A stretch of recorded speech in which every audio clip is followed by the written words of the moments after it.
എൻ്റെ കുട്ടിക്കാലത്ത് രാവിലെ വീട്ടിൽ പലഹാരം എന്നൊക്കെ പറഞ്ഞു കഴിഞ്ഞാൽ ഓട്ടയട, നമ്മുടെ ഗോതമ്പ് ദോശ, മൈദ ദോശ, അരിദോശ, പുട്ട്, അങ്ങനെ കുറച്ച് പലഹാരങ്ങൾ ഇങ്ങനെ മാറി മാറി മാറി റാൻഡം ആയിട്ട് വന്നുകൊണ്ടേയിരിക്കും.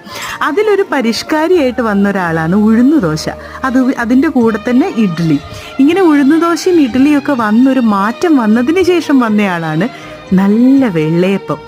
വെള്ളയപ്പം അങ്ങ് ഉണ്ടാക്കി എൻ്റെ അമ്മ ആദ്യമായിട്ട് ഉണ്ടാക്കുമ്പോൾ ഇതുപോലെ നൈസായിട്ടൊന്നും കിട്ടിയെന്നൊന്നും വരത്തില്ല. എങ്കിലും അതുണ്ടാക്കി ആദ്യമായിട്ട് കഴിച്ചതിൻ്റെ ഓർമ്മ എനിക്ക് ഇന്നും മനസ്സിലുണ്ട് കേട്ടോ. അതുപോലെ തന്നെ വീടിൻ്റെ അടുത്തൊരു ഹോട്ടലുണ്ടായിരുന്നു.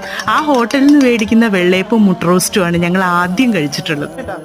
അങ്ങനെ ആ ഓർമ്മകളൊക്കെ അയവർത്തുകൊണ്ട് ഞാൻ ഇന്ന് നല്ലൊരു മുട്ട റോസ്റ്റും വെള്ളയപ്പവും കൂടെ നല്ല കിടുക്കനൊരു കോഫി ഇട്ടങ്ങ് രാവിലത്തെ പ്രഭാത ഭക്ഷണം അങ്ങ് കേമാക്കി.